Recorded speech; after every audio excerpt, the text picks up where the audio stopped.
আমরা কি জানি when a ray of light incident on the interface of two medium বা when a ray of light comes from rarer medium to denser medium বা moves from rarer medium to denser medium, then after refraction it bends towards the normal.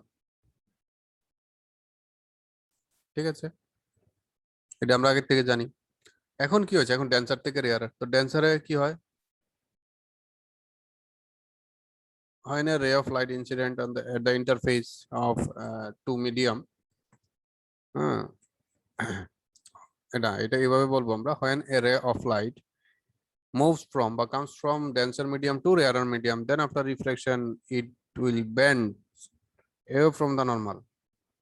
ঠিক আছে, তো সে কি করছে, normal থেকে দূরে সরে যাচ্ছে। ঠিক আছে, তো আমার এটা হচ্ছে অ্যাঙ্গেল আই, এটা হচ্ছে অ্যাঙ্গেল আর। তো এখন কি হলো, এখন আমি আস্তে আস্তে তার কি বাড়াচ্ছি, ইনসিডেন্ট অ্যাঙ্গেলটাকে বাড়াচ্ছি। এখন এটা করলাম আমার ইনসিডেন্ট অ্যাঙ্গেল, তাহলে সে কি করবে, আরো এ ফ্রম দ্য নর্মাল হবে।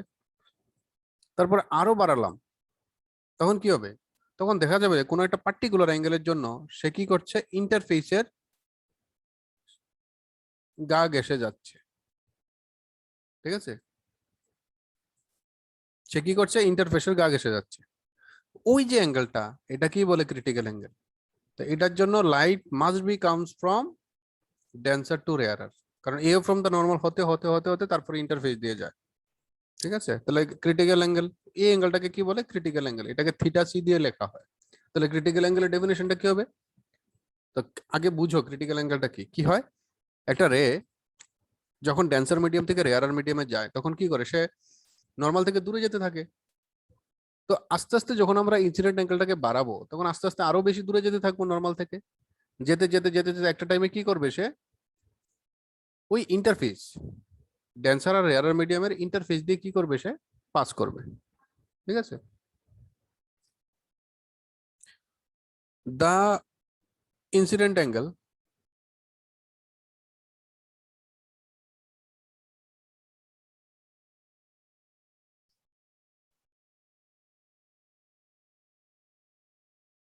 আচ্ছা, এটা এভাবে লিখি,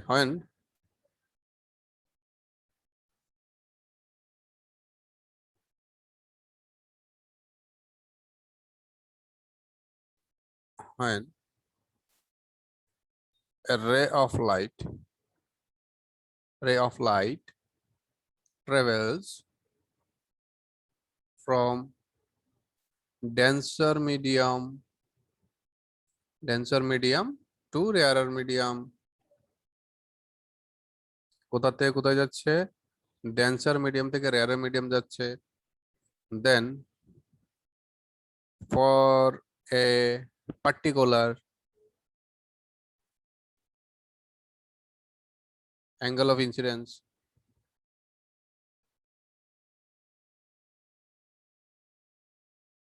the refracted ray moves through the interface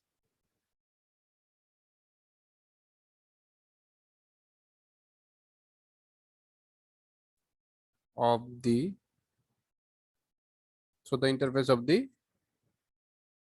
two medium. Then this particular angle of incidence is known as critical angle.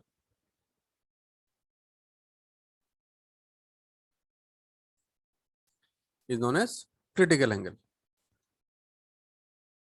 যদি এটার রিফ্রেক্টিভ ইন্ডেক্স হয় n, আর এটা যদি এআর মিডিয়াম হয়, তাহলে রিফ্রেক্টিভ ইন্ডেক্স কত, 1। ঠিক আছে, তাহলে অ্যাকর্ডিং টু স্নেলস ল আমরা কি লিখতে পারি, ইউজিং, কি লিখবো আমরা, যা রিফ্রেক্টিভ ইন্ডেক্স তার অ্যাঙ্গেল। আচ্ছা, এখানে আমি ক্রিটিক্যাল অ্যাঙ্গেলটাকে থিটা সি দিয়ে লিখেছিলাম। যার রিফ্র্যাক্টিভ ইন্ডেক্স তার রিফ্লেক্টেড অ্যাঙ্গেল, তাহলে সাইন কত, ইন্টারফেস দিয়ে গেলে নর্মালের সাথে ইন্টারফেসটা কত ডিগ্রি অ্যাঙ্গেল করে আছে, এই যে অ্যাঙ্গেলটা কত 90 ডিগ্রি, তার জন্য 90 ডিগ্রি। তাহলে এটা দিয়ে লেখা যায় sine theta C equal to 1/n, কারণ সাইন 90 ডিগ্রি বলে কত 1। ঠিক আছে, তো ক্রিটিক্যাল অ্যাঙ্গেল কি, লাইট যে অ্যাঙ্গেলে বলে, লাইট যখন ডেন্সার মিডিয়াম থেকে রেয়ার মিডিয়ামে যায় তখন যে অ্যাঙ্গেলে লাইটটা ইনসিডেন্ট হলে রিফ্র্যাক্টেড রেটা কি করে ওই ইন্টারফেসের গা ঘেঁষে যায়, ইন্টারফেসের গা ঘেঁষে যায়। হ্যাঁ, তো ওই যে ইনসিডেন্ট অ্যাঙ্গেলটা এটাকে বলে কি বলে, critical angle.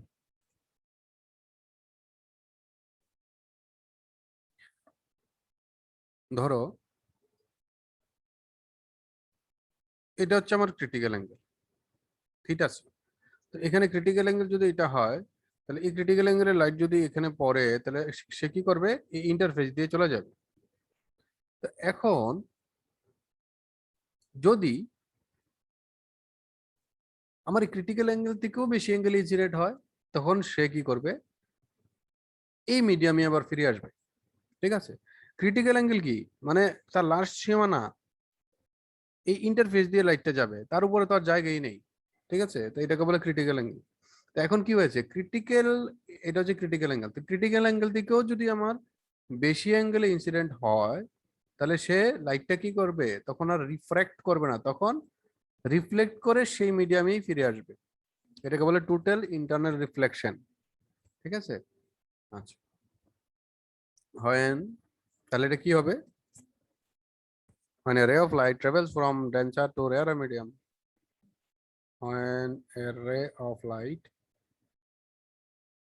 travels from denser থেকে rarer হতেই হবে, denser to rarer medium,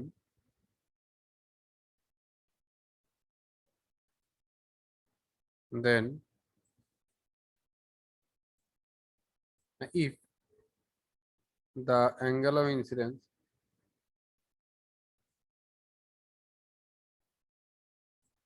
is greater than the critical angle, greater than the critical angle, then the ray of light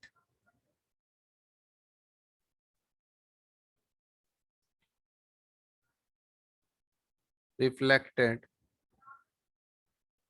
back to the same medium, কোথায় চলে আসে, same মিডিয়ামে চলে আসে, same medium, back to the same medium, and this phenomenon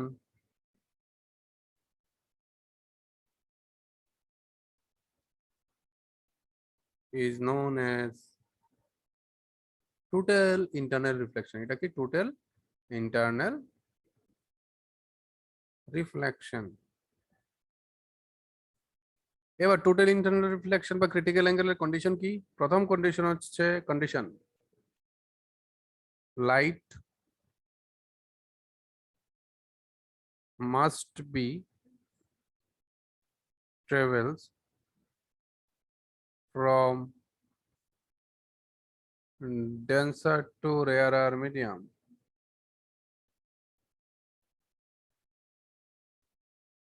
ঠিক আছে, এটা very very important. 2 number, এটা শুধু কি টোটাল ইন্টারনাল রিফ্লেকশনের জন্য, দ্য অ্যাঙ্গেল অফ ইনসিডেন্স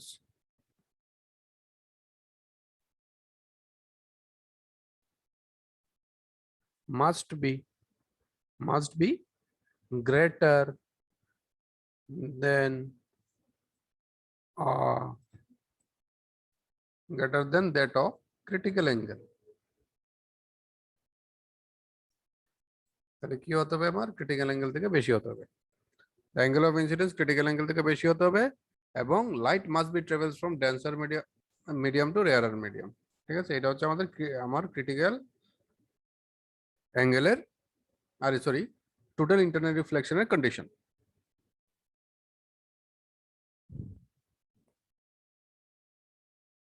তো এখন সান থেকে কি আসবে? দেখো এখানে কি আছে, এখানে আমি মানে আর্থের একটা পোর্শন নিলাম আর ডিফারেন্ট লেয়ারস গুলি একটা ডিফারেন্ট কালার দিয়ে দেখালাম যে এরকম ভাবে লেয়ার গুলি থাকে। ঠিক আছে, তো আর্থ অ্যাটমসফিয়ারের অনেকগুলি লেয়ার আছে। হুম, এবং এই লেয়ার গুলির নাম আছে জিওগ্রাফিতে, এগুলি পড়বে। হুম, তো এখন আমাদের জানতে হবে the density of air in different, the density of the different layers is different আর কি। the density of different layers are different। তাহলে কি হবে? so refractive index also different, so mu, sorry, so refractive index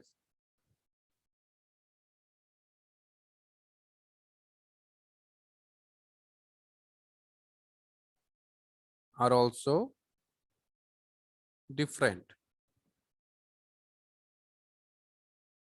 এবং আমাদের মনে রাখতে হবে density গুলি গ্রাজুয়ালি ইনক্রিজড। ঠিক আছে, ডেন্সিটি গুলি gradually increases towards the earth। if we move towards the earth, then density of the layers are increases। ঠিক আছে, তাহলে এখানে কি হয়, ডেনসিটি গুলি ইনক্রিজ করতে থাকে আস্তে আস্তে। ঠিক আছে, তাইলে প্রথমে আমি দেখছি যে সান থেকে একটা প্যারালাল রে অফ লাইট কোথায় আসলো। আচ্ছা আমার চোখটা কোথায়, আচ্ছা আমি দেখাচ্ছি।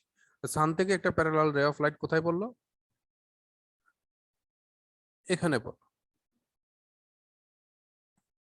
ঠিক আছে, তাহলে এখানে পড়লে তার নর্মালটা কিরকম, এরকম। তো সে কি করবে, এখানে তো রেয়ারার মিডিয়াম থেকে আসছে, কোথায় পড়বে, ডেন্সার মিডিয়ামে পড়লো, তো সে কি করবে, একটু ব্যান্ড করবে। ব্যান্ড করে কি হবে, এখানে পড়বে, এখানে এটা আবার নর্মাল। প্রত্যেকটা লেয়ারের ইন্টারফেস গুলিতে আমি আঁকছি আর কি। তো এই লেয়ার থেকে এরপরের লেয়ারটা আরো ডেন্সার, তাহলে কি হবে, আবার টুয়ার্ডস দ্য নর্মাল হবে।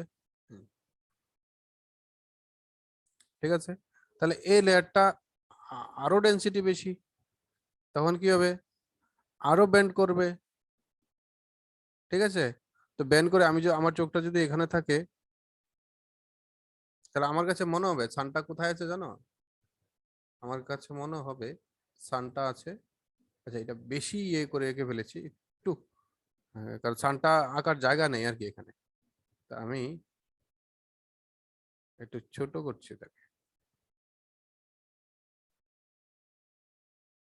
হুম, দেখো সান থেকে একটা রে অফ লাইট এখানে পড়লো, তারপরে কি হবে, সে একটু ব্যান্ড হবে, ব্যান্ড হয়ে এখানে পড়বে, এখান থেকে আরেকটু ব্যান্ড হবে, এখানে পড়বে, এখান থেকে আরেকটু ব্যান্ড হবে, এখানে যাবে, এখানে আমার চোখটা আছে। ঠিক আছে, তাহলে আমার কাছে কোথায় মনে হবে সানটা আছে?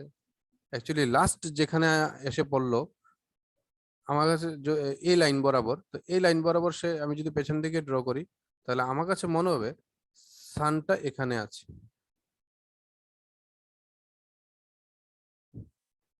কারণ লাস্টে কি হয়েছে, দেখো এখানে নর্মাল এটা, এখানে নর্মাল এটা, এখানে নর্মাল এটা। ঠিক আছে, তা আমার কাছে কি মনে হবে, দেখো আমি যদি ইমেজ পেতে হয়, তো ইমেজ পেতে হলে আমার কাছে কি, দেখো ধরো এখানে একটা বল আছে, আমার চোখ এখানে আছে, তাহলে বল থেকে ধরো এটা ড্যান্সার বা রেয়ারার, আমি আছি ড্যান্সারে। ঠিক আছে, তাহলে কি হবে,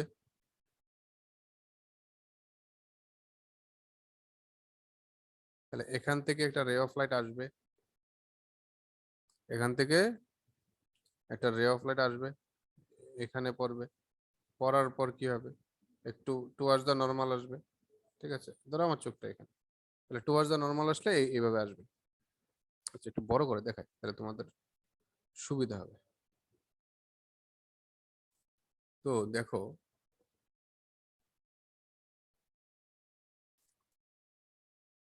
এখানে একটা বল আছে, এখান থেকে রে অফ লাইটটা এখানে পড়লো, এটা রেয়ারার মিডিয়াম আর এটা ডেন্সার মিডিয়াম।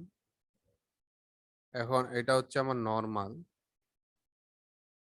এখন তো সে কি করবে, টুয়ার্ডস দ্য নর্মাল বেন্ড করবে, টুয়ার্ডস দ্য নর্মাল বেন্ড করবে। তো আমি কোথায়, আমার চোখটা এখানে থাকলে আমি ইমেজ দেখতে পারবো, ঠিক আছে। কিন্তু আমার কাছে ইমেজটা কোথায় মনে হবে, আমার কাছে মনে হবে ইমেজটা ঠিক এখানে আছে, ঠিক আছে। তো অ্যাকচুয়ালি ইমেজটা এখানে আছে, তাহলে এটা অ্যাকচুয়াল পজিশন অফ অবজেক্ট।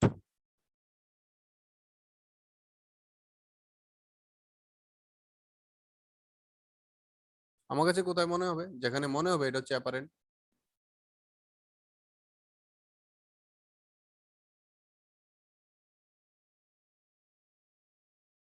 এখানেও সেম হয়েছে, এখানে কি হচ্ছে অনেকগুলি মাল্টিপল রিফ্লেকশন, এখানে রিফ্লেকশন হয়েছে, এটা কি করেছে মাল্টিপল,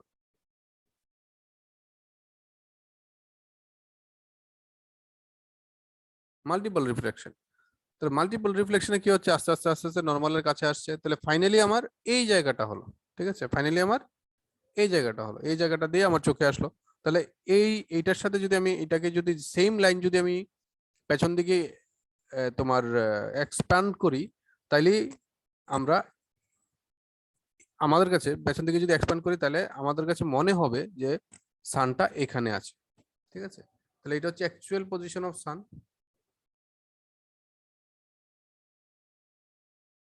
আর আমার কাছে মনে হবে কোথায় আছে, এখানে, তাহলে apparent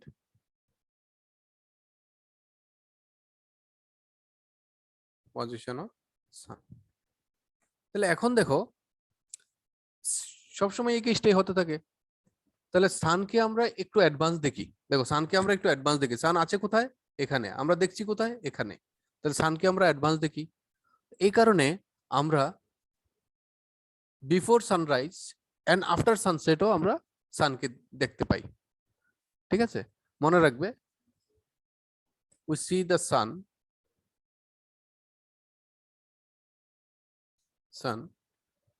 before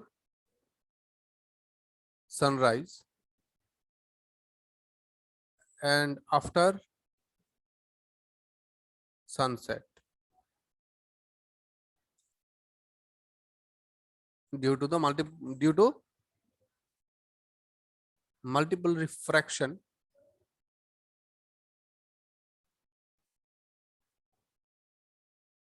through the different layers